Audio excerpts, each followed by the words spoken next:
We're going to continue our team coverage, though, now. Take a look at the intense waves caused by those high winds yesterday. You can see them pounding the dock and separating the trees there. We want to bring in Elisa now to look at how the storm moved in. Elisa.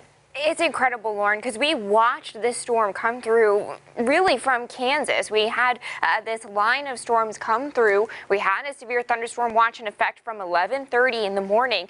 This is the spot here of the capsizing. That's Table Rock Lake, just to the south and west of Branson. And you can see the line of storms come through yesterday evening at the time of the capsizing. You see that kind of thin green line there? That thin green line is the gust front. That's where those very gusty winds were at. You can see lots of lightning there too, which is hazardous in and of itself. And you can see this is the line that I'm talking about right there. That's the gust front that had those 50 to 60 mile per hour winds. And if we look at the radial velocity where we could see the wind data, look at the pink and the oranges. The pink and the oranges are up here at 40, 60, close to 80 mile per hour winds coming in with those storms. And this storm again was severe warned. Some of these peak gusts, not only in Branson but across the area, 74 miles per hour in Springfield, 54 in Battlefield.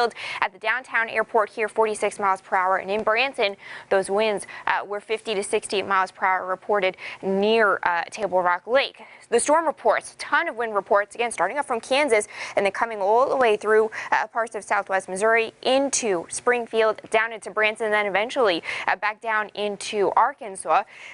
Near that area, there was a roof damage to Hollister, Missouri. Some large tree limbs down there, too. In Springfield, we had reports of a 1 to 2 foot inch tree snapped in half, an incredibly big tree snapped in half by these 70 mile per hour winds.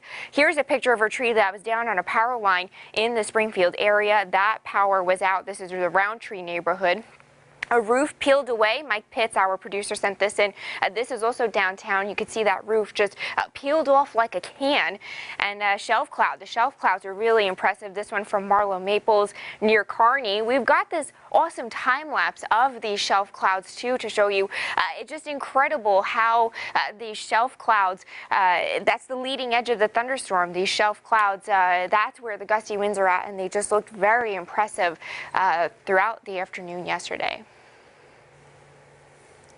Wow, that is impressive video, Elisa. This is the time lapse that you were talking about? Yes, so that shelf cloud, that's the leading edge. That's where you find the very gusty winds. And we saw pictures of that coming through the Springfield metro, and it's eventually that made it down to the Branson area. All right.